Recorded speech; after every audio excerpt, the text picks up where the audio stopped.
Welcome dear rockets, कैसे हैं आप सभी। तो आज हम लेकर आए हैं मूवी योलो।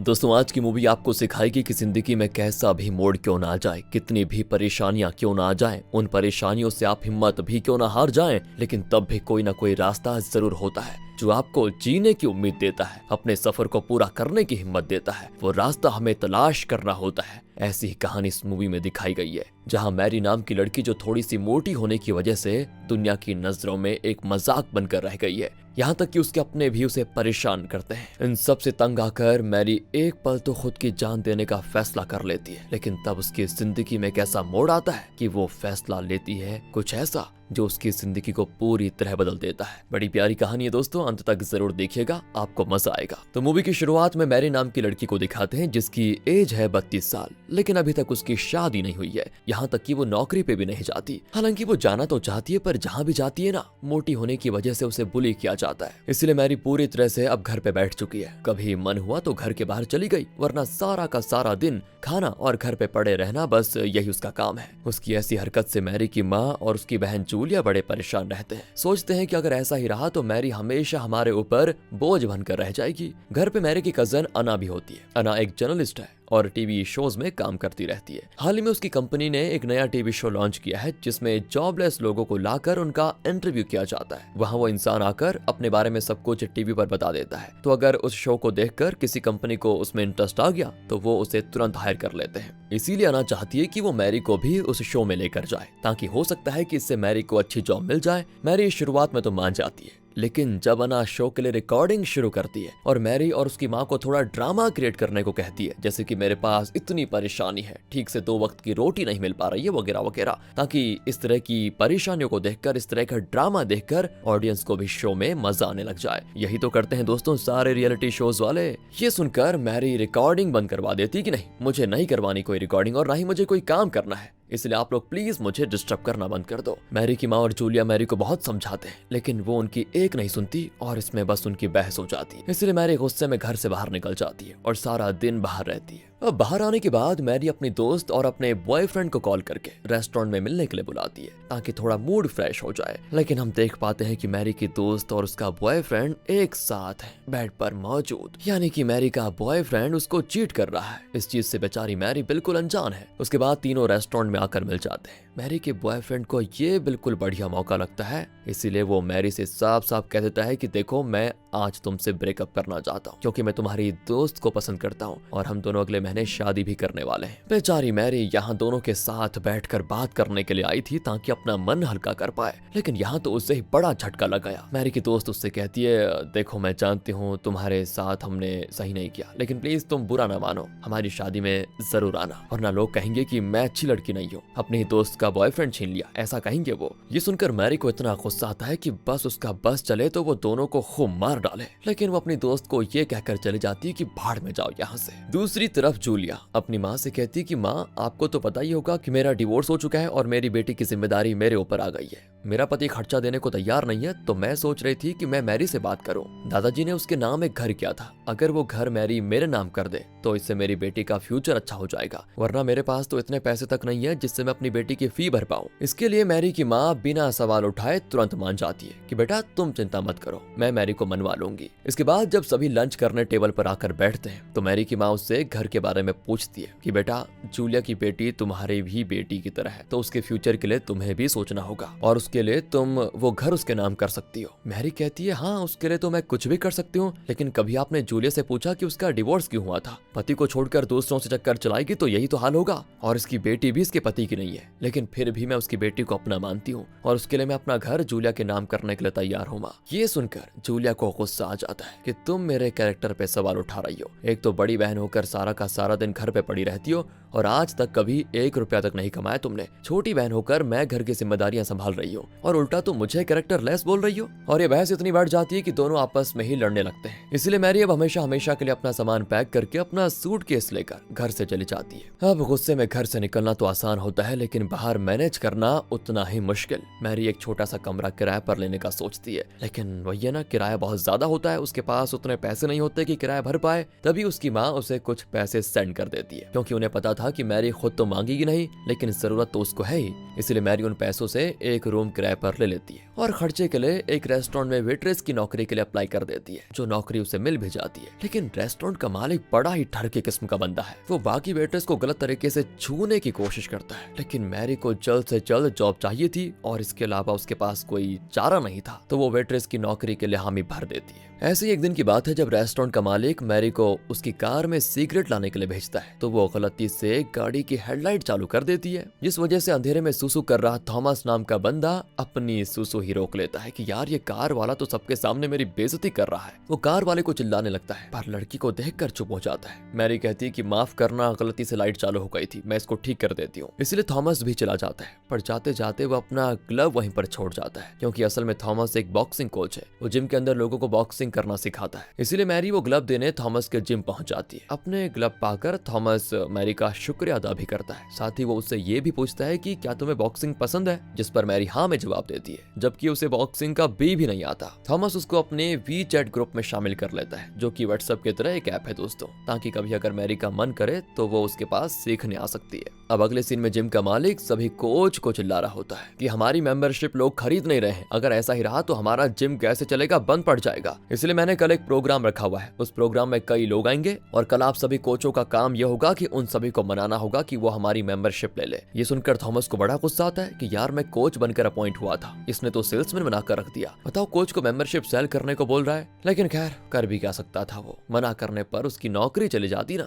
इसलिए नहीं करता। थोड़ी देर के बाद थॉमस मैरी को मैसेज करके कहता है फ्री होकर पार्क में मिलो, ऐसी कुछ बात कर लेंगे वहाँ। ये सुनकर मैरी बड़ी खुश होती है, क्योंकि वो उसे कहीं ना कहीं पसंद भी करने लगी थी। पर रेस्टोरेंट में काम करने वाली दूसरी लड़की मैरी से कह देती है, देखो ज्यादा खुश होने की जरूरत नहीं है, वो तुम्हें पार्क में इसीलिए बुला रहा है ताकि तुम्हें मेंबरशिप लेने के लिए मना पाए। लेकिन फिर भी मैरी उसकी बात को अनदेखा करके थॉमस से मिलने पार्क में आ जाती है, जहां सही टाइम पर थॉमस भी पहुंच जाता है। मैरी अब देखना चाहती है कि थॉमस ने उसको मेंबरशिप लेने के लिए बुलाया है या बात करने के लिए बुलाया है। तब थॉमस उल्टा मैरी से कहता है कि मुझे मेंबरशिप बेचना बिल्कुल पसंद नहीं है, नफरत है मुझे ऐसे काम से, मैं तो बस प्रोग्राम में नहीं जाना चाहता था तो तुम्हें बुला लिया ताकि कुछ देर हम बात कर पाए, टाइम स्पेंड कर पाए। ये सुनकर मैरी को अच्छा लगता है कि चलो ये बढ़िया आदमी है, वो जरा खुश हो जाती है। एंड लगता है कि थॉमस भी शायद उसे पसंद करने लगा है, तभी तो उसे मिलने के लिए बुला रहा है। इसलिए वो बिना थॉमस के कहे मेंबरशिप ले लेती है ताकि ज्यादा टाइम वो उसके साथ बॉक्सिंग ट्रेनिंग में बिता पाए। और अब थॉमस जिम के अंदर मैरी को बॉक्सिंग की अच्छे से ट्रेनिंग देता है। मैरी भी थोड़ा थोड़ा सीखना शुरू कर देती है और यही ट्रेनिंग मैरी को थॉमस के और ज्यादा करीब लेकर आ जाती है। ऐसे ही एक दिन की बात है, जिम के अंदर कोच का मैच होता है। इस मैच में जो जीतेगा उसे 50,000 रुपए मिलेंगे और उसी के साथ साथ आने वाली बॉक्सिंग चैंपियनशिप, जो कि अलग अलग जिम के कोचेस के बीच में होता है, उसमें पार्टिसिपेट करने का मौका भी मिलेगा। थॉमस अब उस चैंपियनशिप में जाना चाहता था, इसीलिए वो एडम नाम के अपने जिम के कोच के साथ लड़ाई करता है, काफी अच्छी टक्कर देता है उसे, लेकिन अंत में वो हार जाता है और एडम की होती है जीत, जिससे थॉमस को बड़ा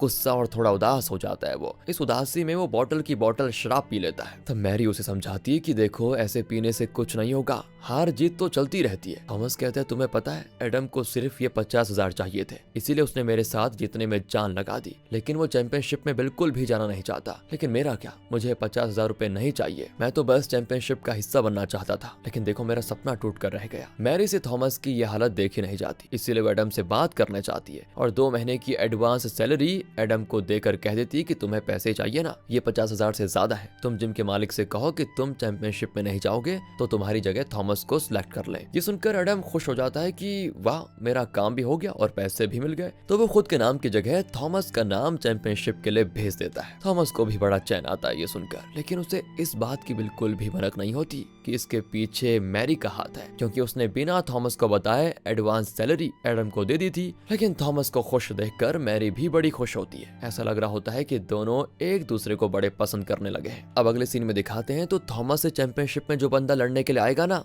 उसके पिता उससे मिलने आए होते हैं। वो थॉमस को यहाँ रिश्वत देने की कोशिश करता है ताकि पैसे लेकर वो चैंपियनशिप को हार जाए, तो वो बंदा थॉमस को बड़े अच्छे खासे पैसे का ऑफर दे रहा होता है। मैरी को जैसे ही इसके बारे में पता चलता है, वो उस आदमी के जाने के बाद थॉमस से कहती है बताओ फिर तुम्हारा क्या इरादा है? तुम्हें तो इतना टाइम लेने की जरूरत ही नहीं होगी ना, तुरंत जाओ उसको कह दो कि तुम्हें मैच खेलना है क्योंकि तुम बॉक्सिंग को पसंद करते हो, कह दो उसे। थॉमस कहता है कि मैं रिटायरमेंट लेने वाला हूँ, इसके बाद मुझे पैसों की बहुत जरूरत पड़ेगी। अब रिटायरमेंट जीत के लिया जाए ये जरूरी थोड़ी है, इसीलिए मैंने फैसला कर लिया है कि मैं जानबूझकर चैंपियनशिप हार जाऊंगा। मैरी को झटका लग जाता है कि ये क्या कर रहा है ये। थॉमस तो कहता था कि बॉक्सिंग उसका सपना है और सपने से बढ़कर उसके लिए कुछ नहीं है, तो अब ये ऐसा क्यों कह रहा है? ये मैरी की समझ में नहीं आता। वो थॉमस को समझाने की कोशिश करती है कि जरा एक बार फिर सोच लो। थॉमस कहता है, अरे तुम बताओ, तुम क्या चाहती हो कि मैं रिटायरमेंट के बाद बस पैसों के लिए यहाँ वहाँ भागता रहूं या किसी कंस्ट्रक्शन साइट पर मजदूर बन जाऊं? नहीं, मैं ऐसा नहीं करूंगा। और वैसे एक बात बता दो, तुम होती कौन हो मुझे ज्ञान देने वाली? कुछ लगती हो क्या मेरी तुम?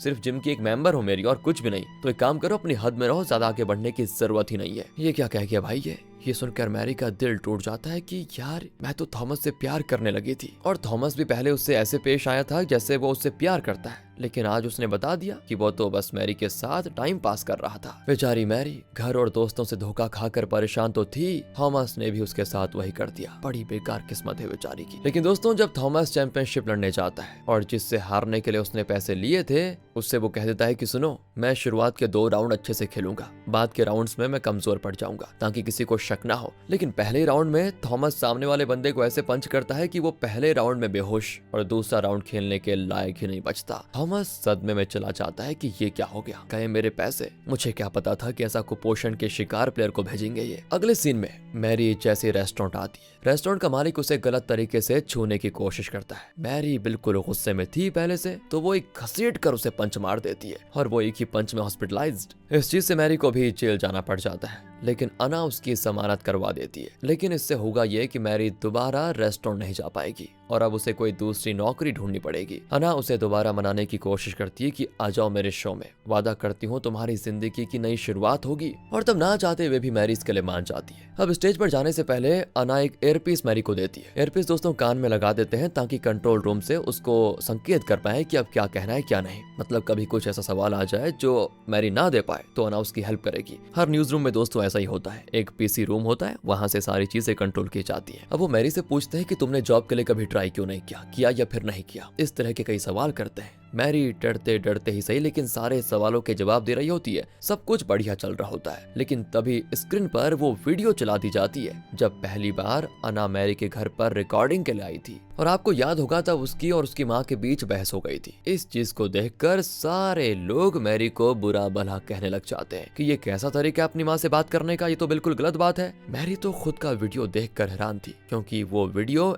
एडिट किया गया था और कुछ गालियों से भरे हुए शब्द मैरी के मुंह से एडिट करके निकलवाए गए थे। मैरी तो सभी को समझा रही होती है कि अरे ये मैंने नहीं किया, ये वीडियो नकली है, लेकिन किसी को भी उसकी बात पर विश्वास नहीं होता। वो लोग मैरी को शो से हटाने की जिद कर देते हैं कि ऐसे लोग नहीं चाहिए हमें। बेचारी मैरी पहले से परेशान थी, इतने लोगों के सामने खुद को बेइज्जत होता देखकर वहीं पर बेहोश हो जाती है। फिर मैरी घर पर आकर भी बड़ी उदास रहती है। उसके पास ना कोई दोस्त था, ना कोई अपना, ना ही पैसा और ना ही नौकरी। ये परेशानी उसके डिप्रेशन का कारण बन जाती है। और दोस्तों आपको पता ही होगा कि डिप्रेशन कितनी खतरनाक चीज है। वही डिप्रेशन मैरी को मजबूर कर देता है जान लेने के लिए और वो रोते हुए खुद से डिसाइड कर देती है। लेकिन जैसे ही वो ये करने वाली होती है ना, तभी उसके खिड़की पर एक जिम का पैम्पलेट आकर चिपक जाता है जिसमें ये लिखा होता है कि क्या कभी आपने जिंदगी में कुछ जीता है, ट्राई करो जरूर जीतोगे। अब दोस्तों ये तो सिर्फ एक प्रमोशनल पैम्पलेट था, लेकिन वो पैम्पलेट उसकी बात मैरी के दिल और दिमाग पर हावी हो जाती है और वो ठान लेती है अब वो खुद को ऐसा बनाएगी